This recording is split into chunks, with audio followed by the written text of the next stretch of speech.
Hope you will all be fine. ठीक है। और कल हमने पढ़ा था कैपिटल एंड रेवेन्यू एक्सपेंडिचर, और आज हम एक नया टॉपिक करेंगे। ठीक है, ये भी एडजस्टमेंट ही है, adjustment to the financial statements. ठीक है। और जो adjustment to the financial statements हैं, इसमें आज हमारे पास जो टॉपिक है, the topic is valuation of the non current assets, और you can say accounting for the non current assets. अच्छा देखिए, फर्स्ट ऑफ ऑल तो हमारे पास जो है ना, नॉन करंट एसेट्स जो होते हैं वो हमने पढ़े थे कि नॉन करंट एसेट्स कौन से होते हैं। नॉन करंट एसेट्स हमारे पास जो लॉन्ग टर्म एसेट्स होते हैं बिजनेस के, उनको हम नॉन करंट एसेट्स कहते हैं। ठीक है। नॉन करंट एसेट्स और नॉन करंट एसेट्स। ठीक है। नॉन करंट एसेट्स जो हैं वो हमारे पास हैं कि आपके एसेट्स जो नॉन करंट एसेट्स हैं वो हमारे पास होते हैं लॉन्ग टर्म एसेट्स, जिन्हें हम फिक्स एसेट्स भी कहते हैं। लॉन्ग टर्म एसेट्स वो एसेट जिनकी लाइफ 1 साल से ज़्यादा अरसा की हो। ठीक है। अब ये जो नॉन करंट एसेट्स होते हैं, इनकी अकाउंटिंग ट्रीटमेंट्स क्या हैं, आगे हमने इनको कैसे कैसे ट्रीट करना है। पहले तो हमने सिंपली ये देखा था कि हमारे जो भी नॉन करंट एसेट्स होते हैं उनको हम स्टेटमेंट ऑफ फाइनेंशियल पोजीशन में जाके रिकॉर्ड कर लेते हैं, उनको वहां पर लिख देते हैं। ठीक है। जैसे कि हमारे पास यहाँ पर हमने पढ़ा था कि लैंड एक नॉन करंट एसेट है, बिल्डिंग एक नॉन करंट एसेट है। ठीक है। इसी तरह आपके पास फर्नीचर है, फिक्सचर्स एंड फिटिंग्स हैं,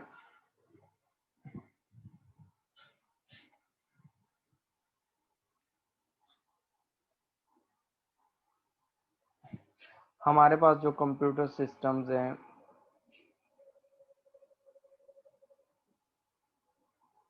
उसके बाद जो प्लांट्स हैं या हम उन्हें मशीनरी कहते हैं, machinery, these are all non current assets. Machinery. ठीक है। ये सारे के सारे हमारे पास क्या हैं, ये हमारे पास नॉन करंट एसेट्स होते हैं। अब जो नॉन करंट एसेट्स होते हैं क्योंकि इनकी लाइफ होती है। फॉर एग्जांपल, एक हमारे पास एक एसेट है, उसकी लाइफ है, जैसे कि एक मशीन है। तो मशीन की जो लाइफ होती है, मशीन हमने फॉर एग्जांपल हमने ले ली $10,000 की। ठीक है। और उसकी जो लाइफ है, वो लाइफ हमारे पास फॉर एग्जांपल उसकी है 5 years, 5 साल। तो हम क्या करते हैं, हम इस मशीन को 5 साल यूज करते हैं, और हम इस मशीन को हर साल थोड़ा थोड़ा यूज कर रहे हैं। तो हम इसकी कितनी कॉस्ट को हम इनकम स्टेटमेंट में एज एन एक्सपेंस ट्रीट करेंगे। ये हमारे पास नॉन करंट एसेट है, हम इसकी कितनी कॉस्ट को as a expense in income statement हर साल ट्रीट करेंगे।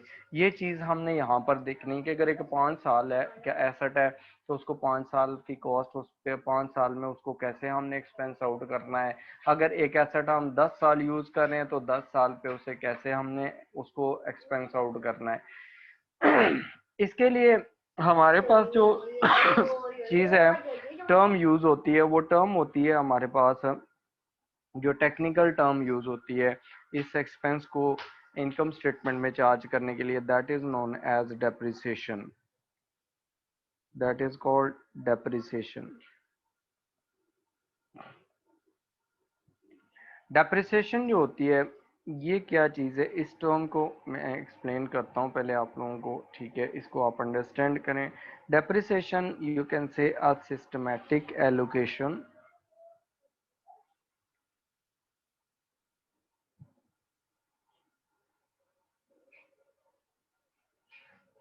of cost of non-current asset over its useful life।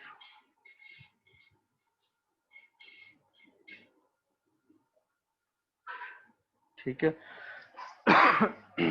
अब देखें इसमें क्या क्या चीज़ें हैं। पहली चीज़ तो ये है कि this is a systematic allocation. Allocation जो होती है वो हमारे पास होती है कि आपने किसी चीज को डिवाइड करना है, ठीक है। एलोकेट करना मतलब डिवाइड करना। तो यहाँ पर हम क्या करते हैं, एक जो नॉन करंट एसेट होता है उसकी कॉस्ट को हम डिवाइड करते हैं। डिवाइड कैसे करते हैं या एलोकेट कैसे करते हैं, चार्ज कैसे करते हैं, उसे हम कहते हैं सिस्टमैटिक एलोकेशन। सिस्टमैटिक एलोकेशन का मतलब ये होता है कि आपने जो डिवाइड करना है, कॉस्ट को डिवाइड करना है, वो आपने कोई मेथड यूज करके करना है। आपने क्या करना है, मेथड यूज करना है। आप एलोकेशन करेंगे, allocation by using method, some method.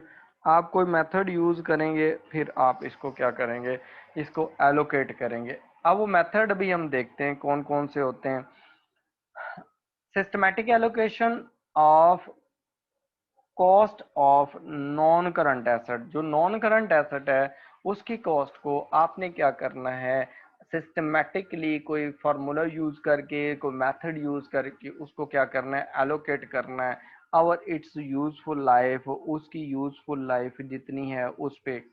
Useful life ये भी हो सकती है कि एक एसेट आपने लिया और एसेट को आपने कहा कि हम इसे अगले 10 साल यूज करेंगे, तो वो उसकी यूजफुल लाइफ होगी।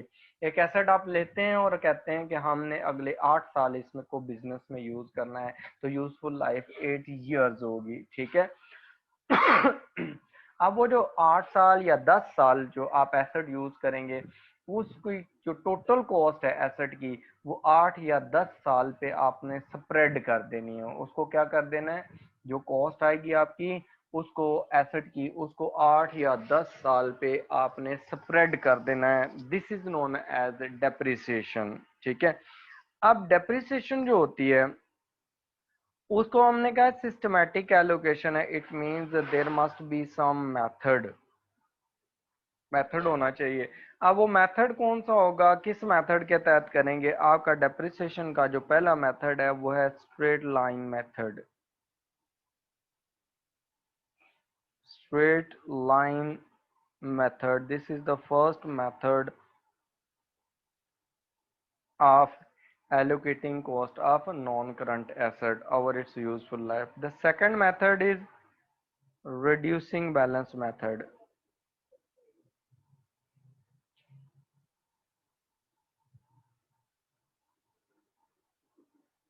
ये हमारे पास सेकंड मेथड है। जो थर्ड मेथड है वो हमारे पास है revaluation method. Revaluation depreciation method. There are three methods for charging depreciation, ठीक है। अब ये तीनों मेथड्स हमने पढ़ने हैं, ठीक है, वन बाय वन पढ़ेंगे। अच्छा, अब डेप्रिसिएशन हम करते हैं तो डेप्रिसिएशन चार्ज करने की कोई रीजंस क्या होती हैं जी, हम क्यों चार्ज करते हैं डेप्रिसिएशन, तो वो रीजंस भी हमें पता होनी चाहिए, ठीक है। उसके बारे में भी क्वेश्चन आ जाता है कि रीजन कौन कौन सी हो सकती हैं, रीजंस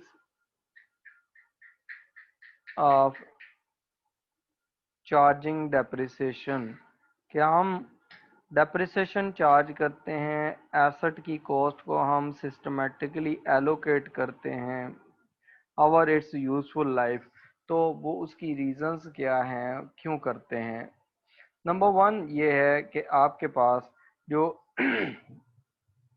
वियर एंड टीयर होती है कि आपने एसेट जो है वो इस्तेमाल किया और एसेट जो है वो उसके साथ साथ टूट फूट का शिकार होता गया। जैसे आप बिल्डिंग लेते हैं तो बिल्डिंग जो होती है उसमें जो उसका प्लस्तर होता है वो डैमेज होता रहता है। उसकी जो ईंटें होती हैं, जो उन ब्रिक्स, उनकी लाइफ जो है वो रिड्यूस होती रहती है, ठीक है। तो वो डैमेज होती रहती हैं, ये चीज़ें टाइल्स डैमेज होती रहती हैं। इसी तरह आपने कोई गाड़ी ली है तो गाड़ी with the passage of time as it is तो नहीं रहेगी, जैसे आप नई परचेज करते हैं, ठीक है। तो वो क्या होता है, वियर एंड टीयर होती रहती है। एक रीजन ये होती है। दूसरे नंबर पर ये होती है कि आपके पास ना ऑब्सोलिसेंस, ऑब्सोलिसेंस का मतलब यह है कि आपका एसेट एक्सपायर हो जाता है, with the passage of time क्या हो जाता है, एक्सपायर हो जाता है, ऑब्सोलीट हो जाता है। फिर आप ये भी कह सकते हैं कि ऑब्सोलीट टेक्नोलॉजी और इंट्रोडक्शन ऑफ न्यू टेक्नोलॉजी, ठीक है, आपकी टेक्नोलॉजी पुरानी हो जाती है या नई टेक्नोलॉजी इंट्रोड्यूस हो जाती है, चेंज इन टेक्नोलॉजी, ये भी एक रीज़न होता है।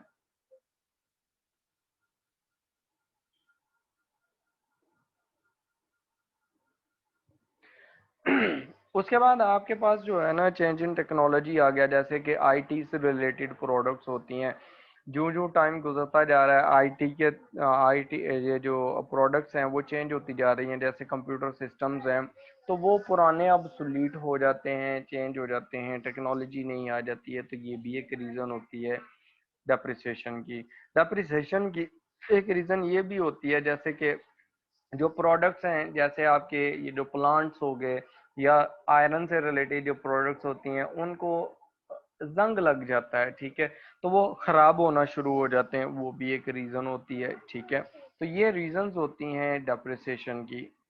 फिर हम आते हैं मेथड्स की तरफ के हमारे पास ना, एक तो आपने जब क्वेश्चन देखना है तो क्वेश्चन में पहली चीज आपने देखनी है मेथड कौन सा है, दूसरे नंबर पर आपने देखनी है कि पॉलिसी क्या है मैथ डेप्रिसिएशन चार्ज करने की।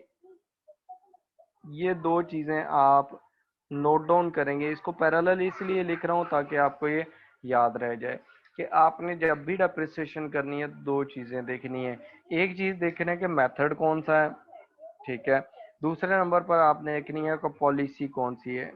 जो पॉलिसी होती है डेप्रिसिएशन की वो एक होती है कि full year depreciation is charge, ठीक है, full year depreciation is charge, पूरे साल की डेप्रिसिएशन चार्ज होती है, ठीक है, जब भी डेप्रिसिएशन चार्ज होती है पूरे साल की डेप्रिसिएशन चार्ज होती है, ये पहली पॉलिसी होती है। सेकंड ये हो सकता है कि proportionate depreciation policy is used, proportionate depreciation is charge, ये दोनों क्वेश्चंस में मैं यूज करूंगा एग्जांपल्स में, तो आपको ये क्लियर हो जाएगी एग्जांपल्स में ये सारी चीजें, ठीक है। अब देखें, हम जब डेप्रिसिएशन करते हैं तो डेप्रिसिएशन जो होगी उसके लिए जो सिंपल जो एंट्री होगी पहली, ठीक है, जर्नल एंट्री, वो क्या होगी, जब भी डेप्रिसिएशन होगी journal entry will be the same.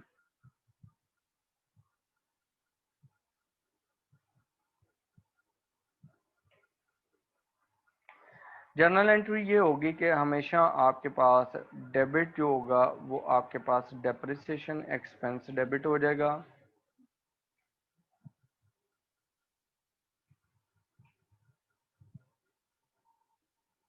Account debit हो जाएगा, और क्रेडिट में आपके पास प्रोविजन फॉर डेप्रिसिएशन आ जाएगी।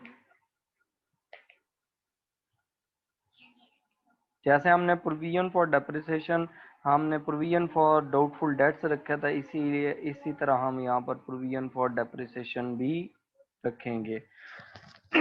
ये जर्नल एंट्री होगी हमेशा, ठीक है, कि हमारे पास एक तरफ एक्सपेंस इंक्रीज हो जाएगा और दूसरी तरफ प्रोविजन इंक्रीज हो जाएगी। Provision is treated just like a liability, तो ये हमने पहले भी पढ़ा हुआ है कि इसको हमने लाइबिलिटी की तरह ही ट्रीट करना है, ठीक है। अब यहाँ पर देखें जो मेथड होगा, मेथड इम्पोर्टेंट है, कैलकुलेशंस इम्पोर्टेंट है कि आपने कैलकुलेशंस कैसे करनी है, एग्जाम में भी कैसे कैलकुलेशंस करनी है। पहला जो मेथड है वो हम यहाँ पर ना स्ट्रेट लाइन मेथड फॉलो करते हैं, ये सिंपल मेथड है, straight line method. Straight line method जब हम यूज करेंगे, स्ट्रेट लाइन का मतलब है, स्ट्रेट लाइन का मतलब है कि एक ही वैल्यू है, एक ही डेप्रिसिएशन होगी, डेप्रिसिएशन चेंज नहीं होगी, ठीक है। इसमें आपने जो स्ट्रेट लाइन मेथड है इसमें आपने ये देख लेना है कि आपके पास जो क्वेश्चन गिवन होता है उसमें जब आप डेप्रिसिएशन कैलकुलेट करेंगे तो डेप्रिसिएशन एक्सपेंस आप कैसे कैलकुलेट करेंगे, उसका आपने फॉर्मूला कैसे लगाना है, ठीक है। उसका फॉर्मूला कैसे लगाएंगे आप डेप्रिसिएशन एक्सपेंस का। जब आप डेप्रिसिएशन एक्सपेंस कैलकुलेट करेंगे ना इसमें, तो उसके लिए आपको दो फार्मूलाज यूज कर सकते हैं, ठीक है। If useful life of non current asset is given, useful life जो है नॉन करंट एसेट की वो क्वेश्चन में अगर गिवन है तो फिर क्या करेंगे, ठीक है। If useful life of non current asset is not given, ये आपको गिवन नहीं है, ठीक हो गया।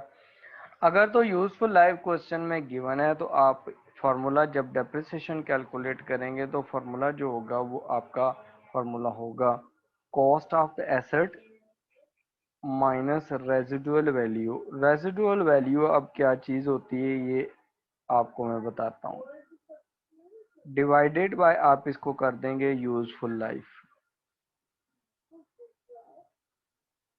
तो आपके पास डेप्रिसिएशन निकल आएगी, ठीक है।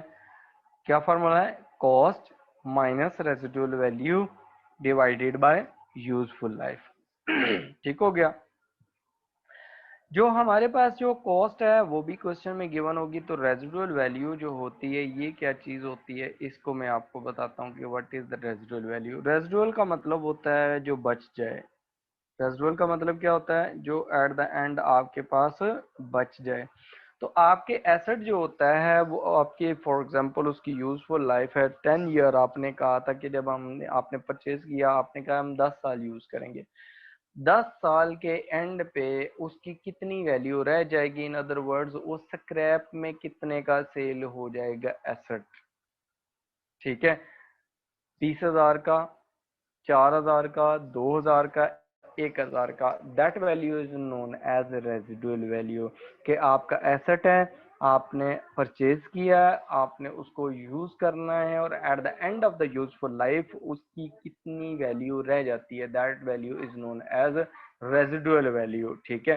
तो ये आपको वैल्यू मिल जाएगी, इसलिए हम इसको क्या करते हैं, इसको माइनस कर देते हैं, हम इसको उसमें से कॉस्ट में से माइनस कर देते हैं कि ये हमारे पास कॉस्ट का पार्ट नहीं बनेगी। अब यहाँ पर क्या होगा, जब हम डेप्रिसिएशन निकालेंगे तो इसे एक्सपेंस में शामिल नहीं करेंगे, एक्सपेंस में।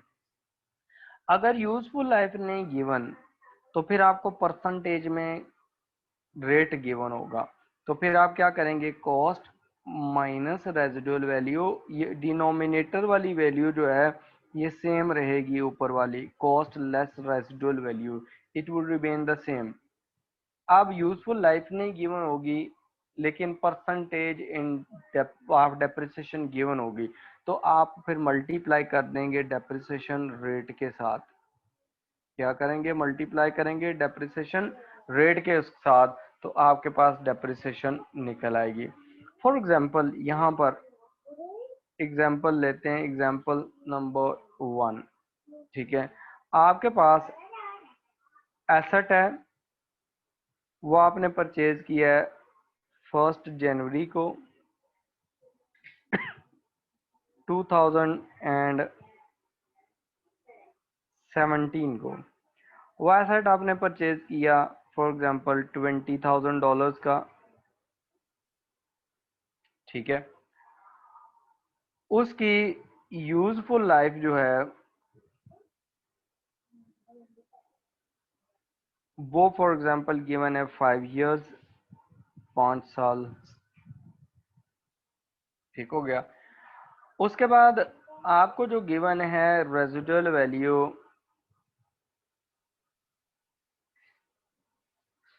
फॉर एग्जांपल उसने कहा कि रेजिडुअल वैल्यू विल बी 0 5 साल के एंड पे वो कितने के 0 की सेल होगी, रेजिडुअल वैल्यू विल बी 0। ठीक है। आपको वो कहता है कि आप जब 1 जनवरी 2017 से 31 जनवरी 2017 पे आए तो उसने कहा कि you are required to calculate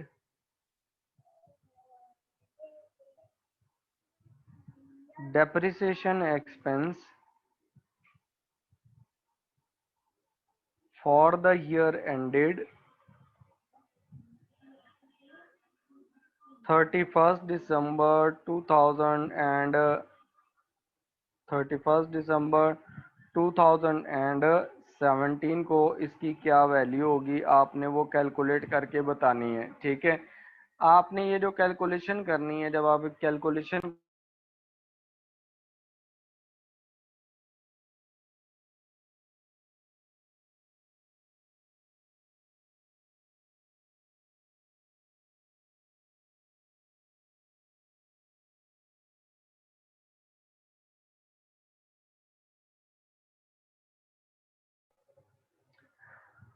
अब देखें, जब आपने इसकी सोल्यूशन निकालना, आपने 31 दिसंबर को आप क्या कर रहे हैं, 31 दिसंबर 2017 को आपने डेप्रिसिएशन निकालनी है। तो you will do the calculation solution कैसे निकालेंगे, अब इसकी डेप्रिसिएशन आपने कैसे निकालनी है। जो डेप्रिसिएशन आपकी निकलेगी वो डेप्रिसिएशन निकल रही है आपकी यहाँ पर ना, डेप्रिसिएशन आपका एक्सपेंस निकालेंगे। फार्मूला कौन सा लगेगा डेप्रिसिएशन एक्सपेंस निकालने का, ये पहले वाला, because useful life of the asset is given. ठीक है। तो अब यूजफुल लाइफ गिवन है तो cost is, what is the formula, cost minus residual value, ये ऊपर जो फार्मूला है ये वाला यूज करेंगे। तो cost of the asset is 20,000, residual value of the asset is 0, useful life is given 5 years, उस पर आप डिवाइड कर देंगे। तो आपके पास जो डेप्रिसिएशन निकल आएगा, डेप्रिसिएशन एक्सपेंस निकलेगा, वो कितना आ जाएगा, $4,000 पर एनम। पूरे साल आप कितनी डेप्रिसिएशन चार्ज करेंगे, $4,000। ठीक हो गया। ये है डेप्रिसिएशन कैलकुलेशन। दूसरा जो मेथड है, इसमें हम फॉर एग्जांपल एक और दूसरे में एग्जांपल ले लेते हैं। अगर हमारे यूजफुल लाइफ नहीं गिवन, ठीक है, तो फिर हम कैसे कैलकुलेशंस करेंगे। ठीक है। अब यूजफुल लाइफ यहाँ पर फॉर एग्जांपल हमारे पास हमने 1 जनवरी 2017 को हमने एक एसेट लिया,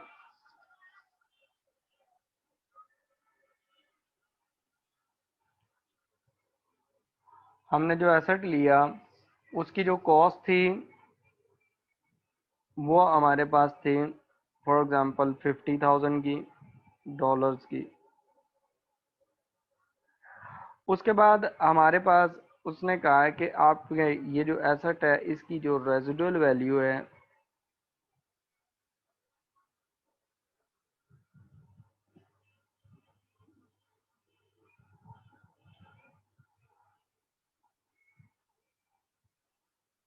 वो है रेजिडुअल वैल्यू फॉर एग्जांपल 5,000 की।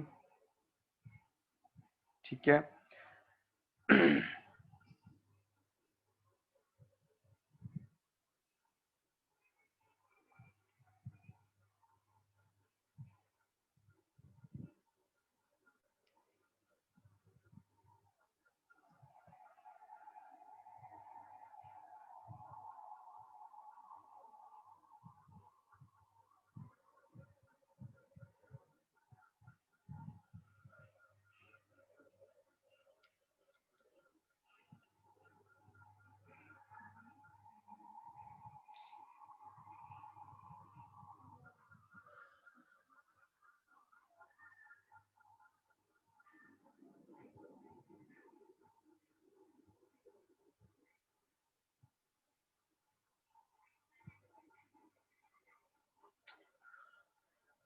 1 मिनट, यहाँ पर ना थोड़ा सा इसका वन नोट का थोड़ा सा इश्यू आ रहा है, वो कनेक्ट नहीं हो रहा, तो आप वेट करें 1 मिनट ना।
सॉरी स्टूडेंट्स फॉर इनकन्वीनियंस, वो यहाँ पर ना ये हैंग हो गया था थोड़ा सा, तो वो स्क्रीन वो इस वजह से लिखा नहीं जा रहा था। Okay, look at the residual value. Residual value है हमारे पास, फॉर एग्जांपल आपके जो एसेट था उसकी रेजिडुअल वैल्यू थी 5000। ठीक है, 5000 रेजिडुअल वैल्यू है। वो रेजिडुअल वैल्यू हमने क्या कर दी, वो भी गिवन है फॉर एग्जांपल, और डेप्रिसिएशन रेट भी गिवन है for example. Depreciation rate is given 10% per annum. P A means per annum, पूरे साल का आपने डेप्रिसिएशन पर एनम चार्ज करनी है। आपको कहा जाता है कि वो कहता है you are required to calculate depreciation expense for the year ended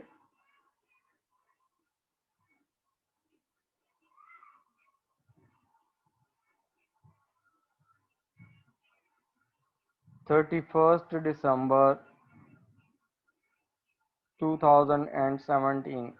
आपने एसेट लिया, उसकी कॉस्ट भी गिवन है, रेजिडुअल वैल्यू भी गिवन है, और डेप्रिसिएशन रेट भी गिवन है, और मेथड हम फॉलो कर रहे हैं straight line method.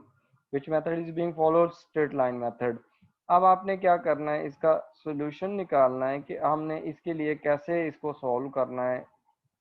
Useful life तो गिवन नहीं है, जब यूजफुल लाइफ ना गिवन हो तो उसमें क्या करते हैं हम, डेप्रिसिएशन जब एक्सपेंस कैलकुलेट करते हैं तो हम जो फार्मूला लगाते हैं वो है कॉस्ट माइनस रेजिडुअल वैल्यू। ये ऊपर जो गिवन है, cost minus residual value multiply by depreciation rate.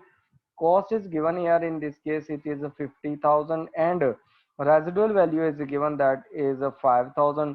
तो आपके पास बाकी कितनी वैल्यू रहेगी जो इसके डेप्रिसिएशन आपने चार्ज करनी है, डेप्रिशिएबल वैल्यू, वो 45,000।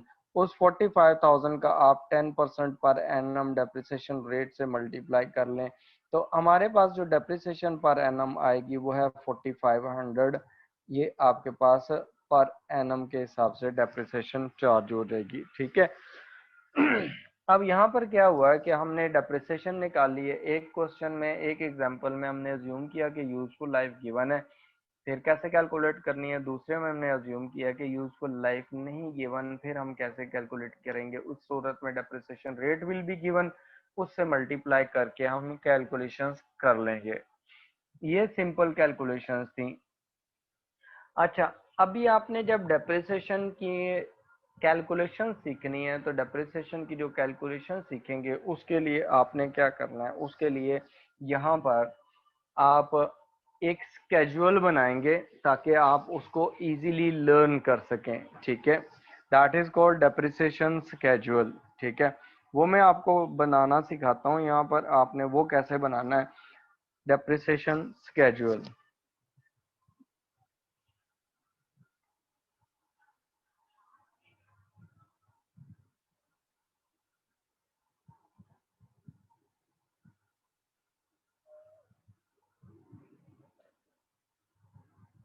ठीक है, अब देखें, जब डेप्रिसिएशन स्केड्यूल बनाएंगे उसमें आपने क्या करना है, फर्स्ट ऑफ ऑल आप जो पहला कॉलम आपका होगा वो होगा आपका ईयर का।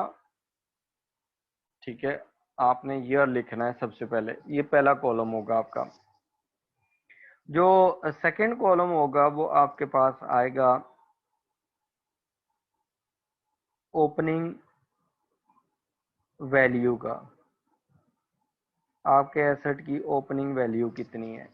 ठीक है, थर्ड जो कॉलम होगा वो आपके पास आएगा डेप्रिसिएशन एक्सपेंस का, कि आपके डेप्रिसिएशन एक्सपेंस कितना आ गया है।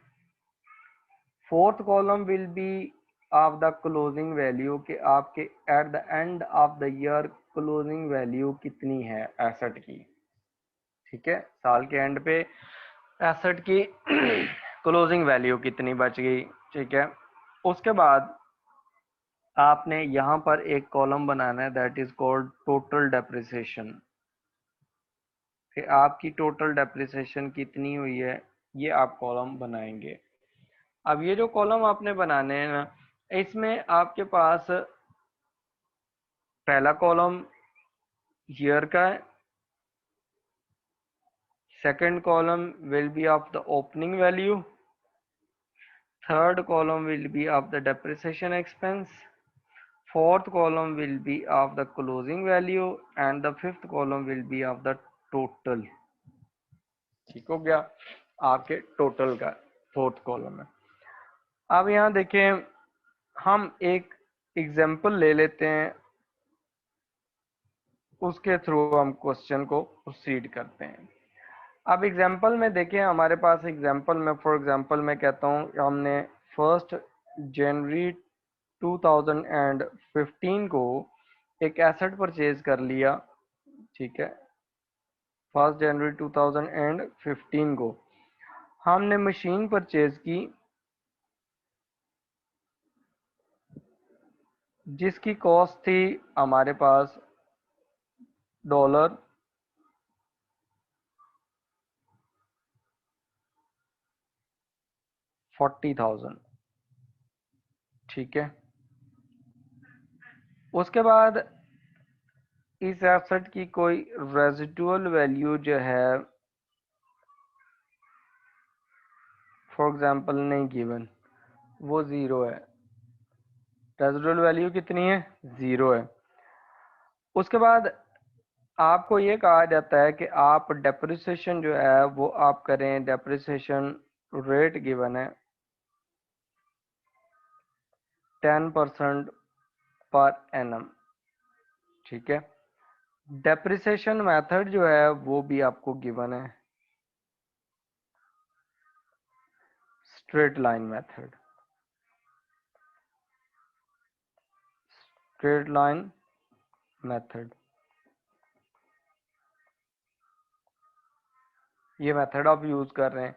आपने ये ऊपर जो स्केड्यूल है इसमें ये सारी वैल्यूज पुट करनी है ऊपर वाले स्केड्यूल में। ठीक है, अब सबसे पहले तो आप ऐसा करेंगे कि आपने डेप्रिसिएशन का रेट निकालना है, डेप्रिसिएशन सॉरी एक्सपेंस कैलकुलेट करना है।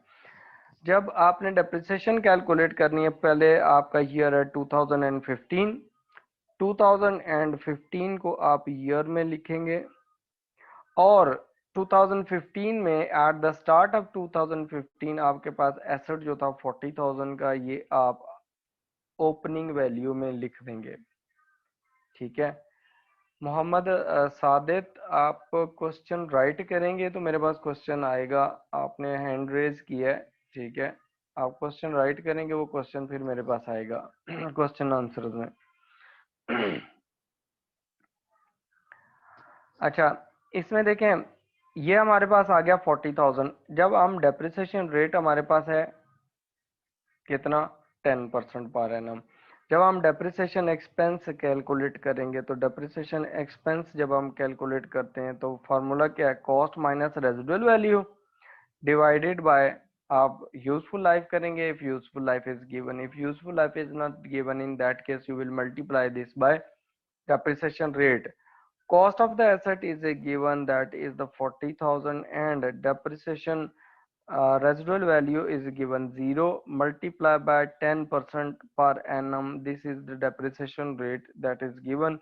जब आप इसे सॉल्व करेंगे तो आपके पास डेप्रिसिएशन एक्सपेंस आएगा 4,000 पर एनम। इसका मतलब ये है कि आपने हर साल जो आपने मशीन ली है उसकी 4,000 आप डेप्रिसिएशन चार्ज करेंगे। क्या करेंगे? 4,000 डेप्रिसिएशन चार्ज करेंगे हर साल। एसेट की वैल्यू में से 4,000 माइनस करेंगे और वो 4,000 आप एज एन एक्सपेंस ट्रीट कर लेंगे। अब देखिए, ये जो 4,000 की वैल्यू आई है ये आप डेप्रिसिएशन एक्सपेंस के कॉलम में लिख देंगे 4,000।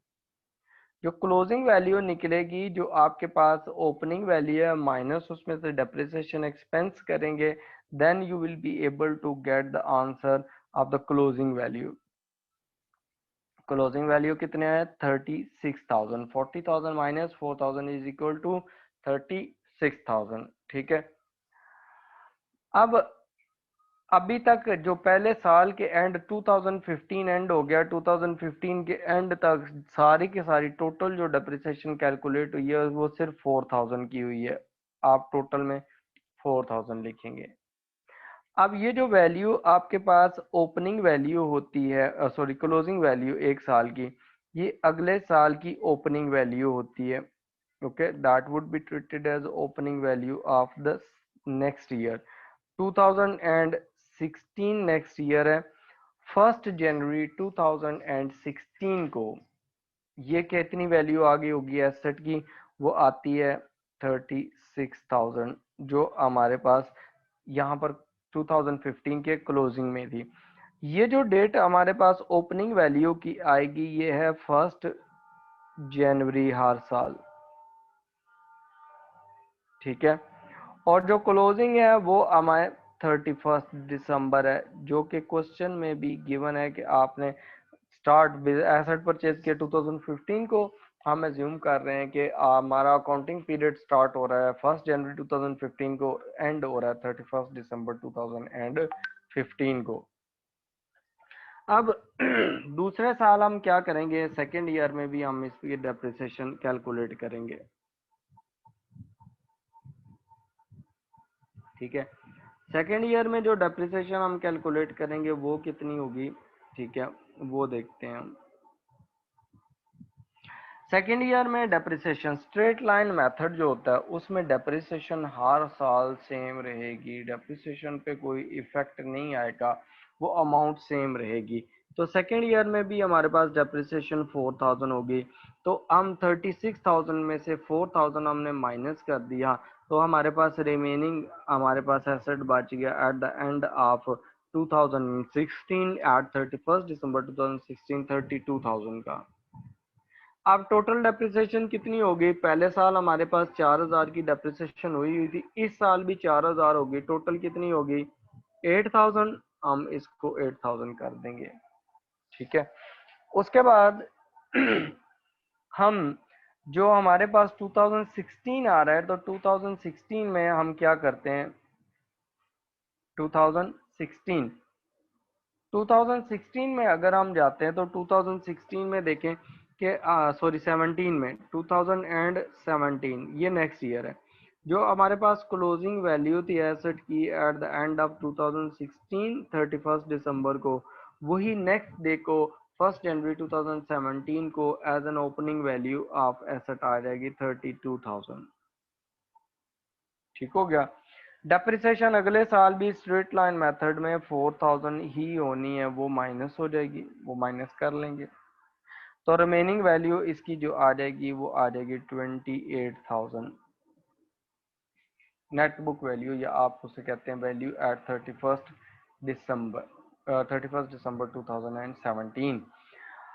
अच्छा, टोटल कितनी है कि आपसे 2016 तक डेप्रिसिएशन चार्ज हुई थी हमारे पास 8,000 तक। इस साल जो डेप्रिसिएशन चार्ज हुई है वो 4,000 है, ये भी ऐड हो जाएगी, तो टोटल डेप्रिसिएशन हमारे पास आ जाएगी कितनी? 12,000, ठीक है। ये हमारे पास क्या है?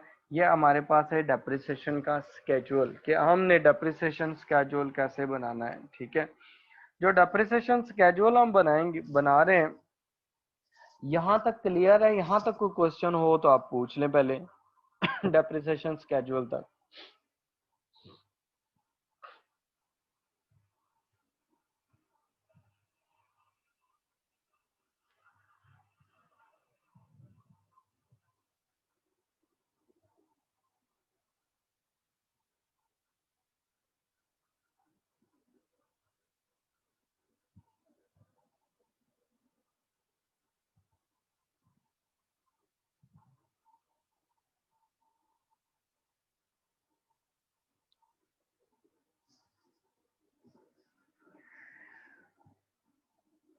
अच्छा, यहाँ तक अभी तक आपको कोई क्वेश्चन नहीं आया, इसका मतलब है कि आप लोगों को फिलहाल समझ आ रही है, क्लियर है यहाँ तक। अच्छा, क्वेश्चन आए जी। Madiya Irshad, depreciation expense will remain the same every year. Straight line method में सेम रहेगा, ठीक है, स्ट्रेट लाइन मेथड में सेम रहेगा। जब मेथड चेंज करेंगे तो वो चेंज हो जाएगा। सैयद मोहम्मद हादी, क्लियर है, ओके, वेरी गुड। हाँ जी, अवैस खान, एग्जामिनेशन में आपको मेथड विल बी गिवन, ठीक है, वो क्लियरली मेंशन होगा कि आपने मेथड कौन सा यूज करना है, ठीक है।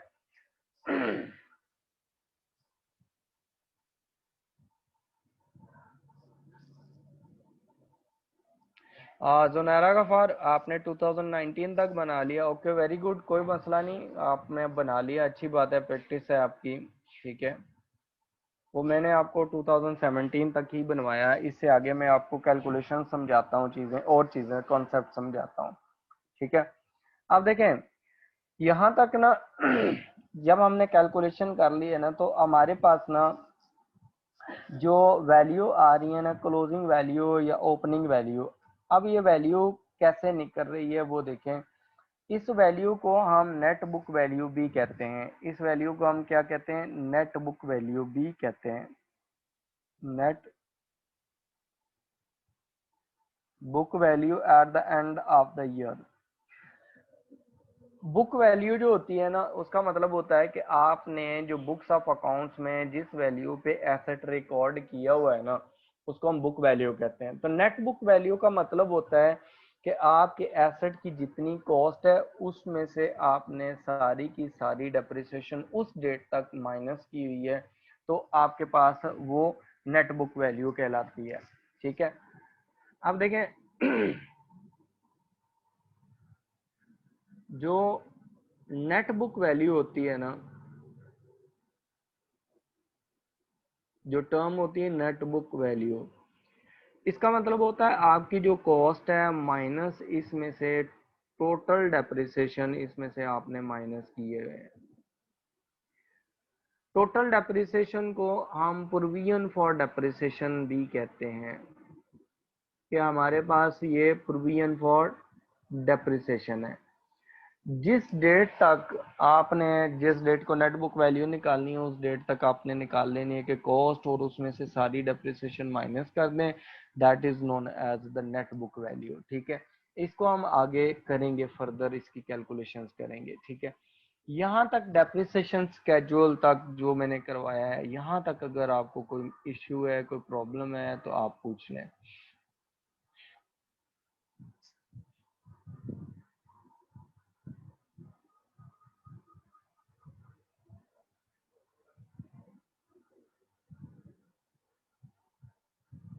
हाँ जी, इफ्रा, आपका इफ्रा मलिक, आपका क्वेश्चन ये है कि हमने जो जर्नल एंट्री की है उसमें हम जो हमारे पास डेप्रिसिएशन है उसको हम डेबिट करते हैं, डेप्रिसिएशन एक्सपेंस को, क्योंकि वो तो हमारा एक्सपेंस होता है। लेकिन प्रोविजन फॉर डेप्रिसिएशन को हम क्रेडिट क्यों करते हैं? देखें, जो प्रोविजन फॉर डेप्रिसिएशन हमारे पास हो रही होती है, जो हम मैंने ऊपर आपको जर्नल एंट्री बताई थी, प्रोविजन फॉर डेप्रिसिएशन का मतलब है कि ये आपका, आप डिडक्ट करेंगे, कहाँ से, deducted from non current asset in statement of financial position, ठीक है। आपके जो नॉन नॉन करंट एसेट होगा ना, जो भी आपका, उसमें की वैल्यू में से आप ये प्रोविजन फॉर डेप्रिसिएशन जो होती है उसको माइनस कर लेते हैं। होता ये प्रोविजन किस लिए क्रिएट कर लेते हैं यहाँ पर, उसकी रीजन ये होती है कि हम देखें, हमने एक एसेट लिया तो एसेट हम ले लेते हैं, उसकी लाइफ होती है 10 years। तो वो एसेट क्या कर रहे होते हैं हम, वैसे एक्चुअल तो ये होता है कि जब हम वो एसेट परचेज करते हैं तब हम उसकी कॉस्ट पे कर देते हैं, ठीक है। होना तो, अगर आम बंदा होगा तो वो तो यही करेगा ना कि उसको ना उसी साल एक्सपेंस में डाल दो। लेकिन जो इंटरनेशनल अकाउंटिंग स्टैंडर्ड्स हैं या अकाउंटिंग प्रैक्टिसेस हैं, वो ये कहती हैं कि आपका एसेट तो है वो 10 साल के लिए, तो आप पहले साल ही उसे एक्सपेंस में ना डालें, आप उसे क्या करें, थोड़ा थोड़ा उसमें से डिडक्ट करें, और डिडक्ट करके आप उसको एन एक्सपेंस में चार्ज करें हर साल, अकॉर्डिंग टू सम मेथड। तो जो हमारे पास कॉस्ट होती है स्टेटमेंट ऑफ फाइनेंशियल पोजीशन में एसेट की, उसमें से हम क्या करते हैं, हर साल जो प्रोविजन होते, डेप्रिसिएशन होती है, वो उसको माइनस करते रहते हैं, ठीक है। और हम एक अकाउंट क्रिएट कर लेते हैं प्रोविजन फॉर डेप्रिसिएशन का, ठीक है। कि हम क्या करते हैं, एसेट की वैल्यू हर साल जितनी हमारे पास डेप्रिशिएट होती है वो प्रोविजन के अकाउंट में ऐड कर देते हैं। जब हम आगे जाके इसको एट द एंड एलिमिनेट करेंगे, खत्म करेंगे बुक्स में से, तो ये भी साथ में खत्म कर दिया जाता है। तो ये बेसिकली डिडक्ट हो रही होती है आपकी प्रोविजन वहां से, आपके जो नॉन करंट एसेट होते हैं स्टेटमेंट ऑफ फाइनेंशियल पोजीशन में, वहां से।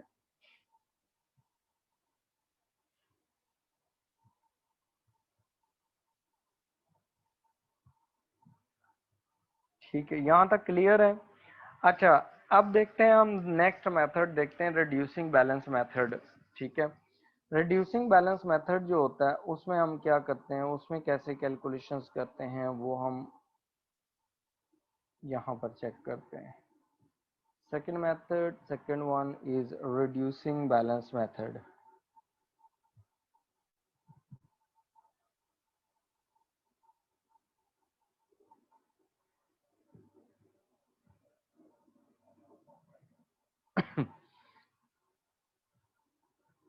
reducing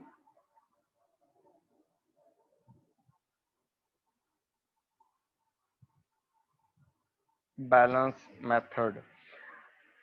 अभी खैर अभी चलें, रिड्यूसिंग को रहने देते हैं। अभी मैं आपको ना फर्दर कुछ कैलकुलेशंस करवाता हूँ जो एमसीक्यूज में आपके काम आएंगी।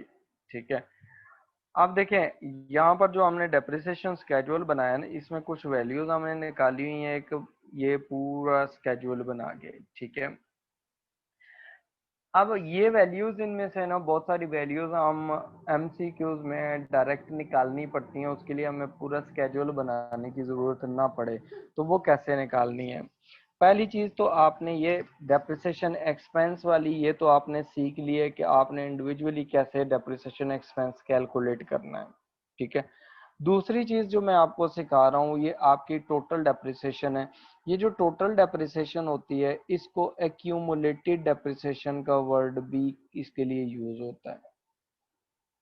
एक्यूमुलेटेड डेप्रिसिएशन, एक्यूमुलेटेड डेप्रिसिएशन का मतलब है कि आपकी टोटल डेप्रिसिएशन, एक्यूमुलेट करने का मतलब होता है टोटल करना, एक्यूमुलेटेड डेप्रिसिएशन मतलब टोटल डेप्रिसिएशन कितनी है। तो मैंने पहले सिंपल वर्ड यूज किया था टोटल डेप्रिसिएशन, जो अकाउंट्स में इसके लिए यूज होता है, टर्म यूज होती है, वो एक्यूमुलेटेड डेप्रिसिएशन यूज होती है कि टोटल डेप्रिसिएशन कितनी हो गई एसेट की। ठीक है, ये कैसे कैलकुलेट करना है आपने, इसकी मैं कैलकुलेशन जरा आपको बताता हूँ। अगर यहाँ पर ही हम यहाँ पर जाएं इसी की, तो अगर मैं कहता हूँ आपको कि आपने कैसे calculate, how to calculate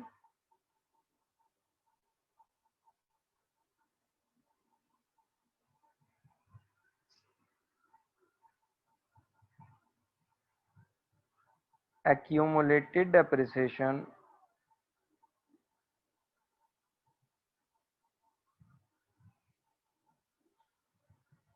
by using formula। आपने फॉर्मूला यूज करके इसको आपने कैसे कैलकुलेट करना है टोटल। ठीक है, ये आपने समझ लेना है अच्छी तरीके से, क्योंकि ये आपका पेपर में भी आ जाता है।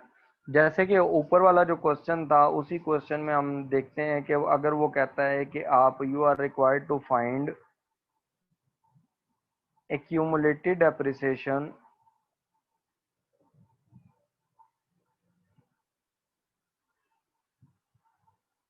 Eight 31st December 2016, 31st December 2016 तक आपकी एक्यूमुलेटेड डेप्रिसिएशन कितनी है वो निकालें। हमारे पास 2015 का डाटा है। ठीक है, हमारे पास डाटा कितने का, 2015 का डाटा है। तो आप क्या करेंगे, पहले तो आपने जो फॉर्मूला लगाया है ना स्ट्रेट लाइन का, उसी को आपने यूज करना है। आपकी जो डेप्रिसिएशन निकलेगी, cumulated depreciation will be equal to, वो आपने कैसे निकालनी है, आपके डेप्रिसिएशन पर एनम कितनी है, वो आपका डेप्रिसिएशन एक्सपेंस निकल आएगा। डेप्रिसिएशन एक्सपेंस मल्टीप्लाई बाय इससे number of years non current asset used, कितने साल नॉन करंट एसेट आपने यूज किया है। जो डेट गिवन है ना वो इंपॉर्टेंट होती है, किस डेट को पूछ रहा है, 31st December को पूछ रहा है, आपने एसेट परचेज किया था 1 जनवरी को, जो पहली डेप्रिसिएशन हुई है वो हुई है आपकी 31 दिसंबर 2015 को। दूसरी डेप्रिसिएशन आपकी होती है 31 दिसंबर 2016 को। तो नंबर ऑफ ईयर्स इस केस में जो यूज्ड हैं वो हैं 2 ईयर्स, 31 दिसंबर 2015 एंड 31 दिसंबर 2016, 2 साल बनते हैं यहाँ से। डेप्रिसिएशन एक्सपेंस हमने निकाला है वो कितना है 4000 पर एनम। तो टोटल आपकी depreciation eight the end of 31 दिसंबर 2016 8000 है। ये हमने निकाली है फॉर्मूला लगा के, और यही वाली हमारे पास डेप्रिसिएशन यहाँ ऊपर भी निकली हुई है, ये जो हमने स्केड्यूल बनाया उसमें 31 दिसंबर 2016 को टोटल डेप्रिसिएशन 8000 की थी। तो ये सिमिलर कैलकुलेशंस होती हैं। अगर आपको ये कहा जाता है कि आप कैलकुलेट करें फाइंड accumulated depreciation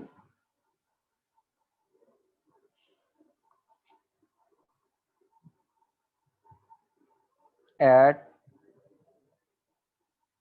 31 December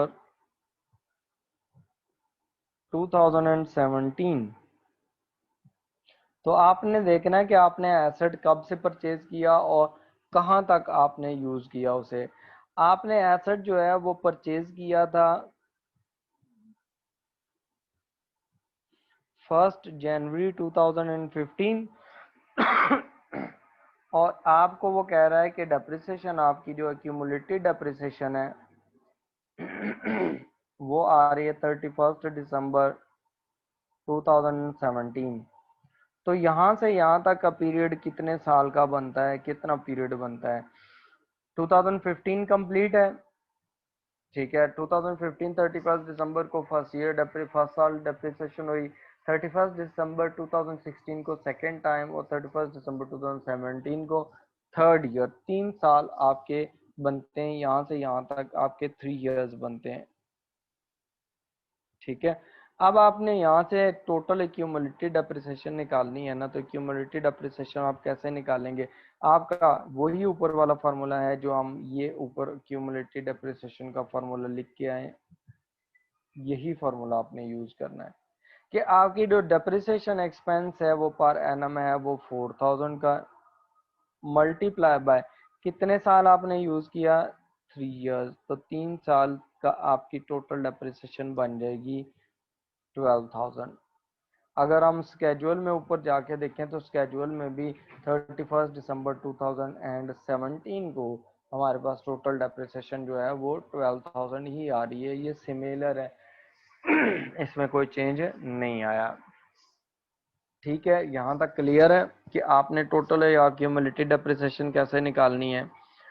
आप इसको ऐसे भी निकाल सकते हैं, अगर आप पर एनम अलहदा ना निकालें तो आपका जो डेप्रिसिएशन का फॉर्मूला है उसको भी आप यूज कर सकते हैं स्ट्रेट, ठीक है। फॉर एग्जांपल आप क्या कर रहे हैं, आप you are going to calculate accumulated depreciation at 31 दिसंबर 2017। जो डेप्रिसिएशन वाला फार्मूला है वही यूज कर लें। डेप्रिसिएशन का जो ऊपर फार्मूला वो क्या आता है, कॉस्ट माइनस रेजिडुअल वैल्यू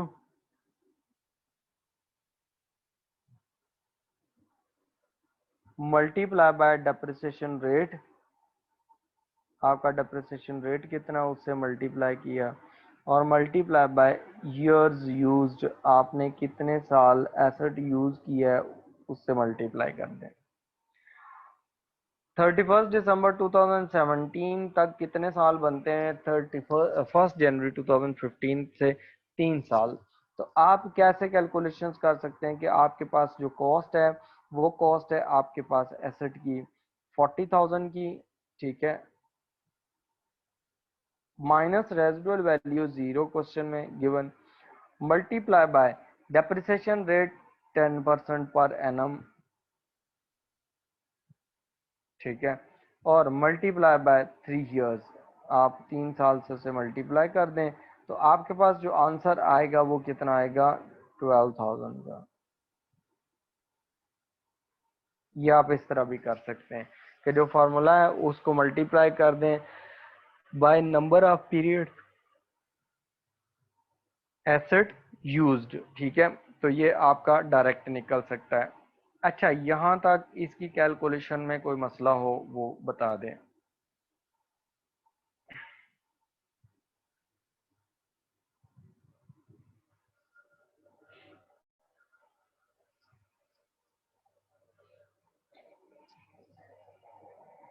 जन्नत सलीम, जो प्रोविजन होगी ना हमारे पास यहाँ पर, प्रोविजन फॉर डेप्रिसिएशन, ठीक है, उसमें इंक्रीज या डिक्रीज हम चेक नहीं करेंगे, ठीक है।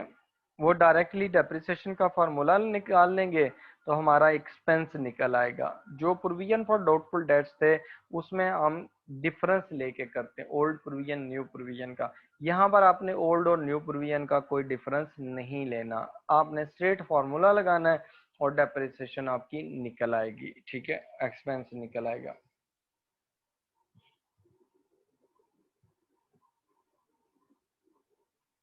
जी, और कोई क्वेश्चन?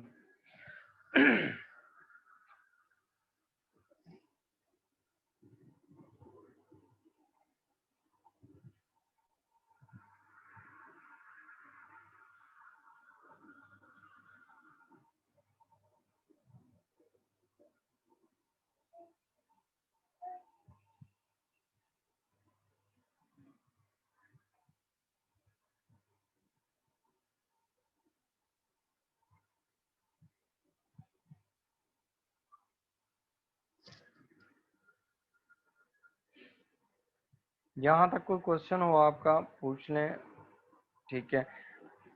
चलें फिर हम आगे प्रोसीड करते हैं, अगर आपका कोई क्वेश्चन नहीं है तो। नेक्स्ट देखें हमारे पास ना, डेप्रिसिएशन हमारे पास एक्यूमुलेटेड डेप्रिसिएशन भी हो गई। तो आपने ना नेट बुक वैल्यू जो कैलकुलेट करनी है ना, क्लोजिंग वैल्यू, वो कैसे कैलकुलेट करते हैं? नेट बुक वैल्यू,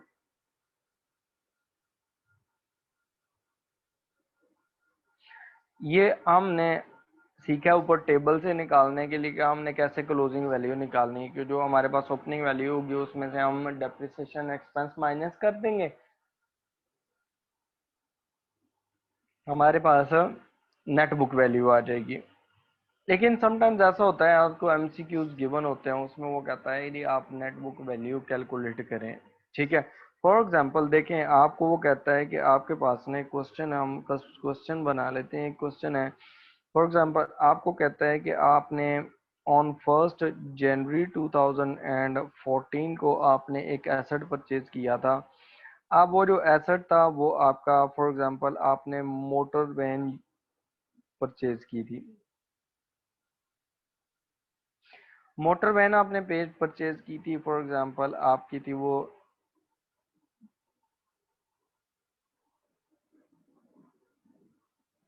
$10,000 की, ठीक है। अब ये हुआ है कि आपके पास ना, उसने कहा है कि आपके पास ना यूजफुल लाइफ जो एसेट की है ना, वो 10 years है, वो उसने दे दी है, फॉर एग्जांपल लाइफ उसने दे दी एसेट की, ठीक है। अब जो मोटर व्हीकल ली थी उसकी वैल्यू थी कितने की? 10,000 की, ठीक है। यूजफुल लाइफ है 10 years की। अब आपको ये कहा जाता है, आपको कहा जाता है कि आप ऐसा करें, आप ना net book value find out करें, ठीक है। मेथड जो है वो है आपका straight line,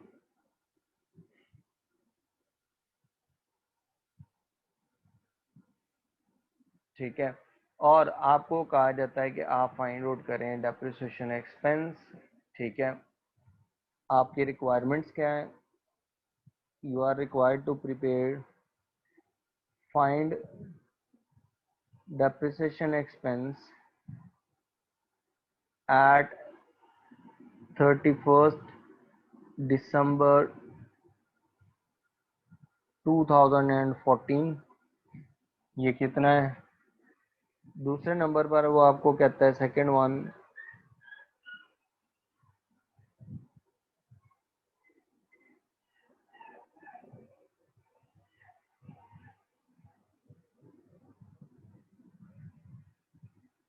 find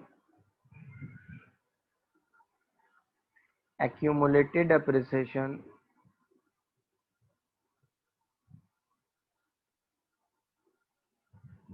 at 31st December 2016, and third one, find net book value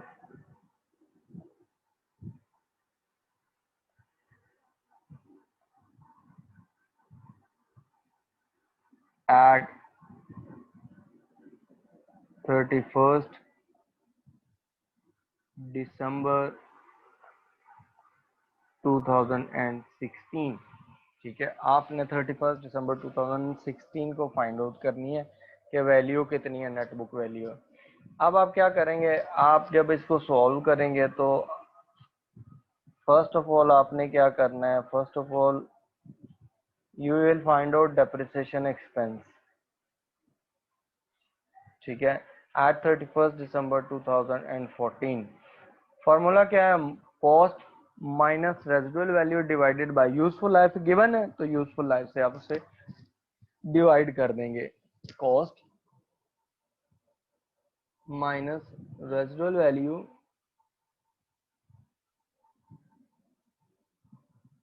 divided by useful life. ये आपने जब भी करना है उसके फॉर्मूला लाजमी लिख लेना है। उसकी वजह यह है कि ताकि आपको ये याद हो जाए। ठीक है, पेपर में सोचना ना पड़े कि आपने कौन सा फॉर्मूला लगाना है। 10,000 is the cost, residual value is not given, it means that would B 0। ठीक है, और यूजफुल लाइफ क्या है, 10 इयर्स। तो हम इसे डिवाइड करेंगे तो ये हमारे पास बन जाएगा $1,000 per annum. This is the depreciation expense. ठीक है, एट 31 दिसंबर 2014। सेकंड जो उसने रिक्वायरमेंट की है, उसने कहा है कि आप फाइंड आउट करें, फाइंड एक्यूमुलेटेड डेप्रिसिएशन एट 31 दिसंबर 2016। एक्यूमुलेटेड डेप्रिसिएशन जो है वो आपने जब कैलकुलेट करनी है एट 31 दिसंबर 2016, वो कितनी होगी। ठीक है, उसके लिए आपने क्या करना है, सबसे पहले आपने देखना है कि आपने परचेज डेट क्या है एसेट की, और आपसे उसने एक्यूमुलेटेड डेप्रिसिएशन किस डेट की मांगी है।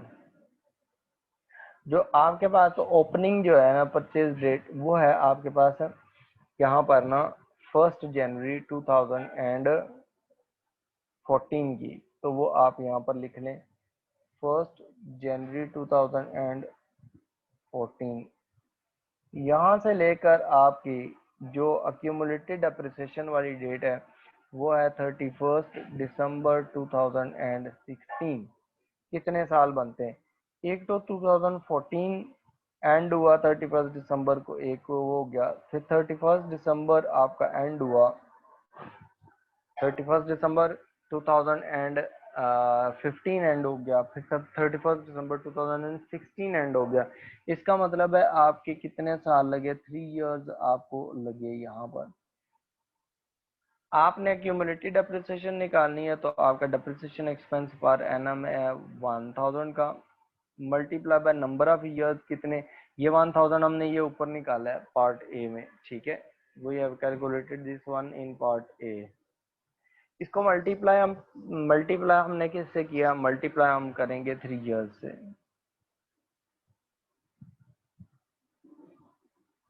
तो हमारे पास जो कॉस्ट आ जाएगी वो कितनी आ जाएगी, 3 इयर्स की accumulated depreciation, sorry accumulated depreciation कितनी आ जाएगी हमारे पास, $3,000 की ये हमारे पास डेप्रिसिएशन आ गई। उसके बाद हमारे पास आता है कि ये दो वैल्यूज आ गई। देन थर्ड वन उसने क्या कहा है, थर्ड वन वो कहता है कि आप डेप्रिसिएशन को करें कि आप नेट बुक वैल्यू निकालें। ठीक है, तो नेट बुक वैल्यू की हम ऊपर लिख के आए थे कि नेट बुक वैल्यू जो होती है ना वो आप कैसे करते हैं, कि आपके पास जो एसेट की कॉस्ट है वो कितनी है, माइनस प्रोविजन फॉर डेप्रिसिएशन कितनी है, एक्यूमुलेटेड डेप्रिसिएशन।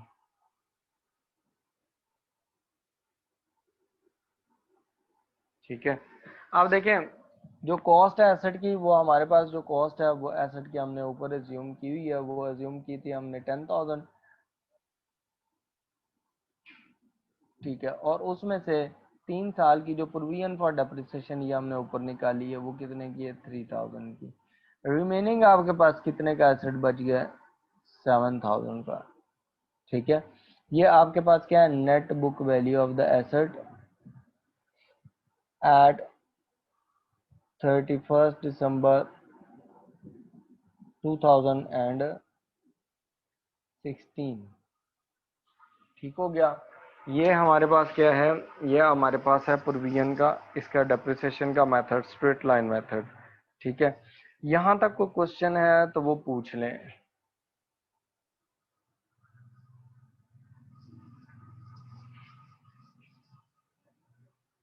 कि हमने डेप्रिसिएशन एक्सपेंस कैसे निकालना है, cumulated depreciation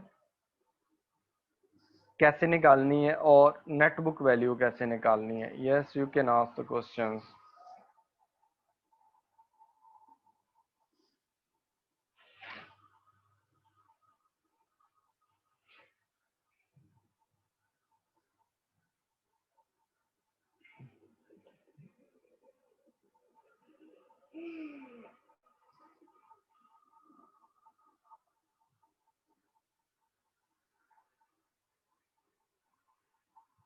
okay, there is no question. अच्छा, ये आपका स्ट्रेट लाइन मेथड हो गया। ठीक है, स्ट्रेट लाइन मेथड में हमने डेप्रिसिएशन एक्सपेंस कैलकुलेट करना सीख लिया। हमने ये सीख लिया कि हमारे पास जो प्रोविजन फॉर डेप्रिसिएशन होगी, सॉरी एक्यूमुलेटेड डेप्रिसिएशन, वो आपने कैसे कैलकुलेट करनी है, और आपने नेट बुक वैल्यू कैसे कैलकुलेट करनी है, ये आपने हमने कैलकुलेशंस करनी। ठीक हो गया।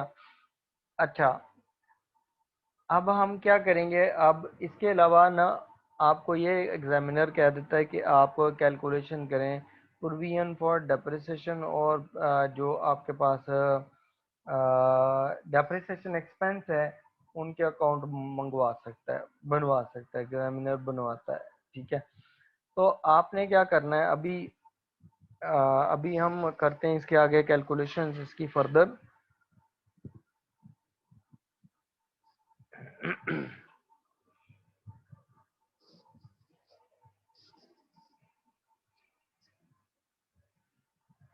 अच्छा, दूसरा मेथड हम साथ में डिस्कस कर लेते हैं, क्योंकि इससे रिलेटेड आपका कोई क्वेश्चन नहीं है, इसका मतलब है कि आपको ये समझ आ गया। दूसरा मेथड है हमारे पास रिड्यूसिंग बैलेंस मेथड।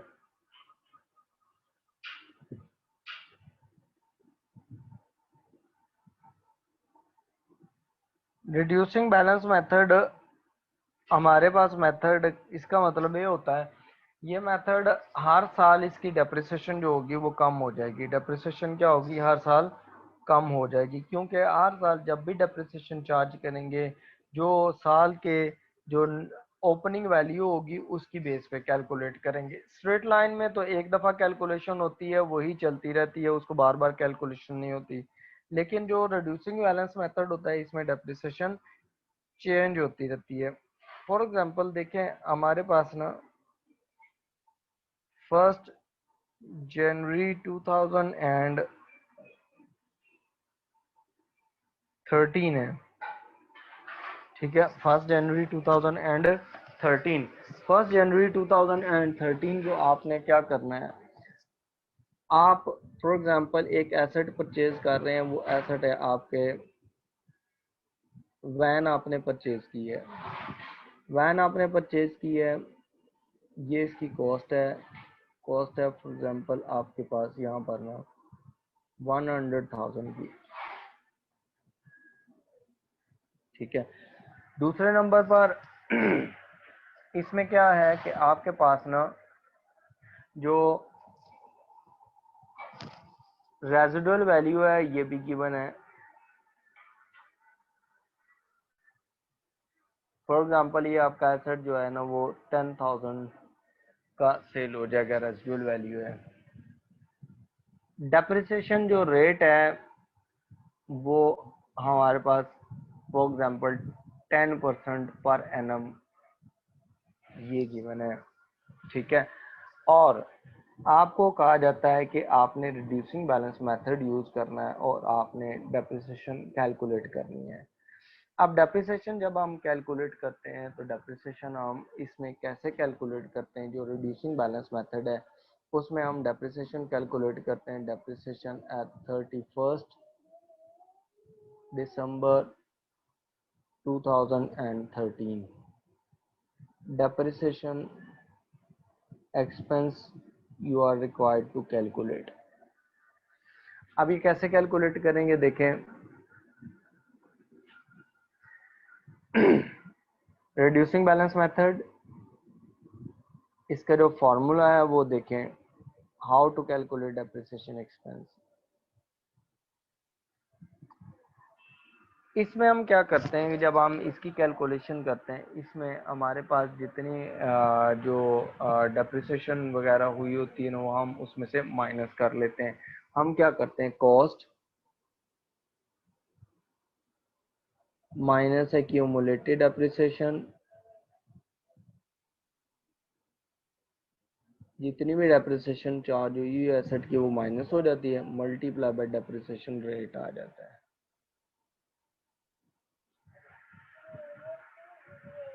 ठीक है।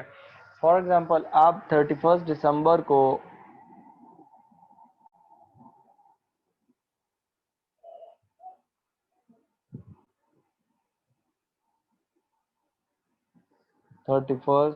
दिसंबर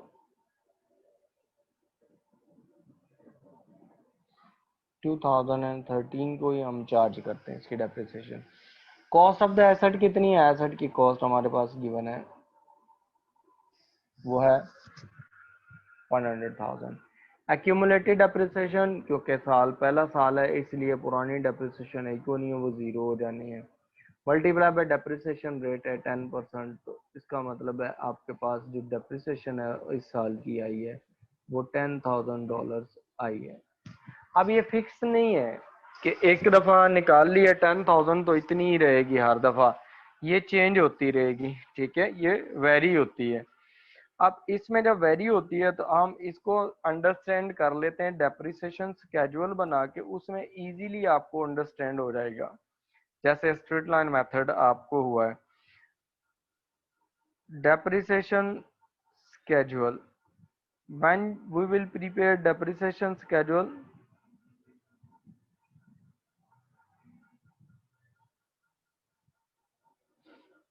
first column will be of year, second column will be of opening value, third column will be of depreciation expense, and fourth column will be of closing value, and the fifth column will be of accumulated depreciation।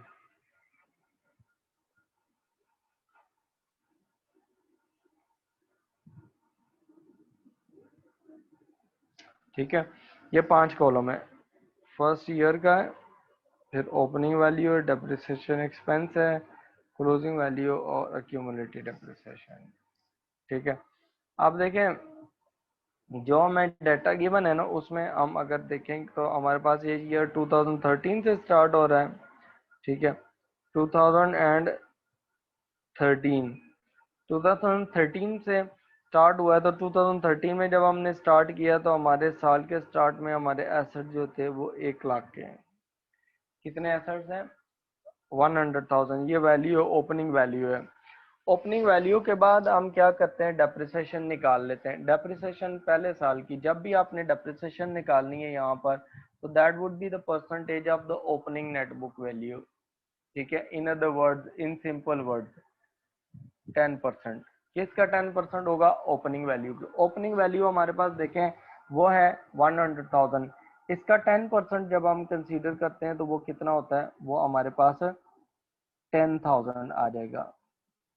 अब opening value minus depreciation expense is equal to 90,000, ये 90,000 है, ठीक है। उसके बाद हमारे पास इस asset से रिलेटेड पहले डेप्रिसिएशन हुई नहीं है, जो हमारे पास डेप्रिसिएशन एक्सपेंस वाला है वैल्यू, वही हम आगे टोटल में ट्रांसफर कर देंगे। दूसरे साल 2014 में ये हुआ कि आपके पास जो एसेट की value, closing value of 2013 will be the opening value of 2014, ठीक है, 90,000। अब क्या करेंगे, सेकेंड ईयर की जब डेप्रिसिएशन निकालेंगे तो डेप्रिसिएशन 90,000 का हम निकालेंगे, 90,000 का 10%, ठीक है, तो वो आएगा 9,000, ठीक है। 9,000 माइनस हम क्या करेंगे, 9,000 90,000 में से माइनस करेंगे तो हमारे पास एसेट की जो क्लोजिंग वैल्यू 81,000 आएगी। अब यही 81,000 जो है हम अगले साल एज एन ओपनिंग बैलेंस ले आएंगे 2015 में, ठीक है। ये कितना, 81,000 2015 में,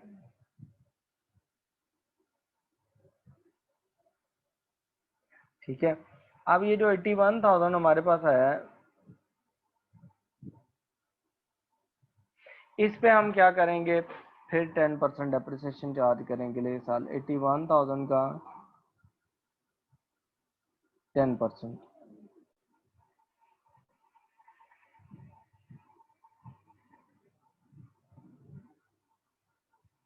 ठीक है। अब ये कितना हो गया, 8100, ठीक हो गया। अब ये वाली जो वैल्यू होगी हम क्या करेंगे, नेट बुक वैल्यू निकालेंगे तो 80,000 माइनस 8100 करेंगे तो हमारे पास कितनी वैल्यू बच जाएगी, कैलकुलेट करें जरा कितनी वैल्यू बनती है।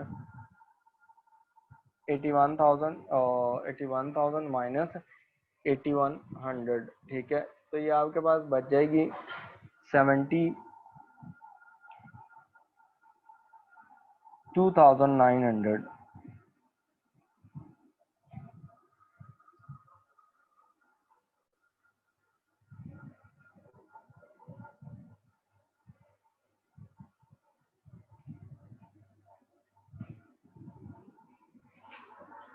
81,000 माइनस 8100, 72,900, ठीक है। अब अक्यूमुलेटेड डेप्रिसिएशन में पहले साल डेप्रिसिएशन आपकी 10,000 आई, आपने ट्रांसफर कर दी। दूसरे साल अब ये जो पुराना 10,000 है उसमें इस साल की डेप्रिसिएशन ऐड कर दें 9,000, तो टोटल होगी 19,000 की। अब तीसरे साल जब हम अक्यूमुलेटेड डेप्रिसिएशन करेंगे तो 19,000 प्लस आपकी डेप्रिसिएशन जो इस साल हुई 8100, तो वो कितना हो जाएगा, 19 प्लस 8 27,100, ये आपके पास आ जाएगा एक्यूमुलेटेड डेप्रिसिएशन निकालने का तरीका, ठीक है। यहाँ तक क्लियर है आप लोगों को? यहाँ तक कोई मसला हो तो पूछ लें इन दोनों मेथड्स में से।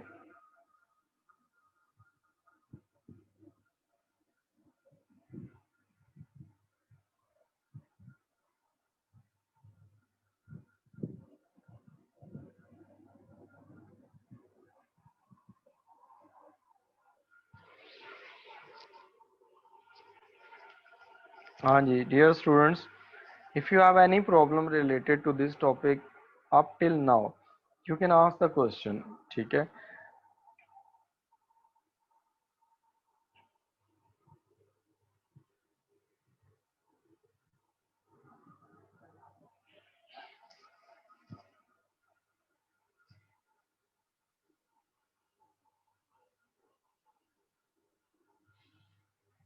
क्योंकि कल जो टॉपिक हमने कल यही टॉपिक लेके आगे प्रोसीड करना है और हम इसी से आगे प्रोसीड करेंगे। यहाँ तक जो चीज़ें क्लियर करनी है आप यहाँ पर कर लें, ठीक है, क्योंकि आगे फिर चल के फिर आपको वो थोड़ा मुश्किल लगना शुरू हो जाना कि ये मुश्किल चीज़ें हो रही हैं। सैयद मोहम्मद आदि, ओके क्लियर है, very good. Okay, any other person who wants to ask something?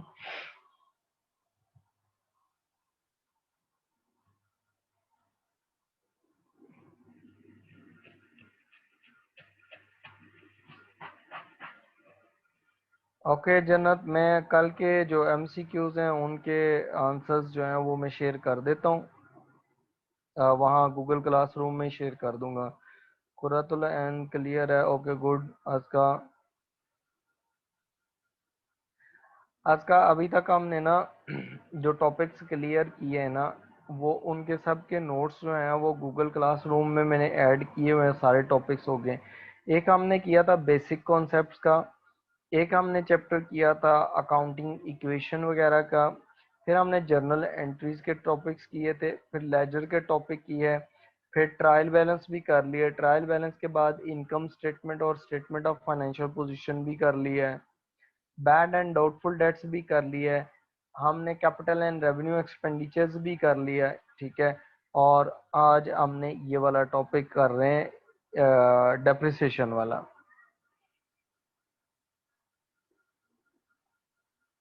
Mohammad Sadiq Hussain, okay clear है, वेरी गुड।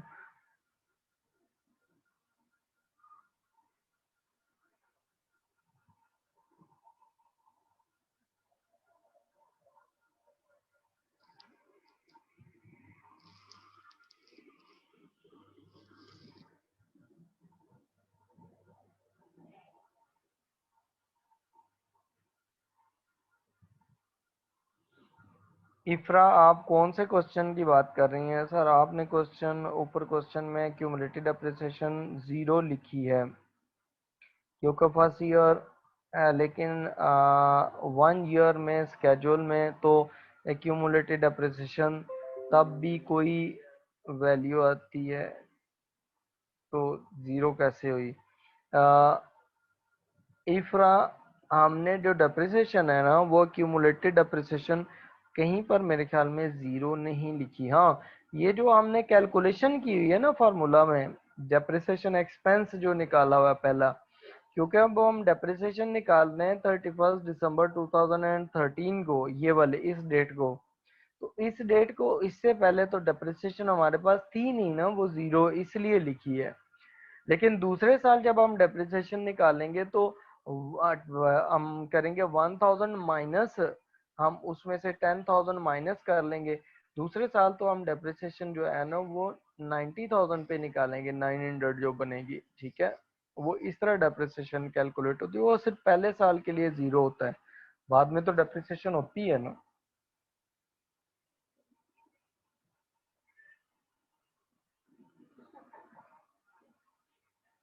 हाँ जी, कोई और क्वेश्चन? वेलकम।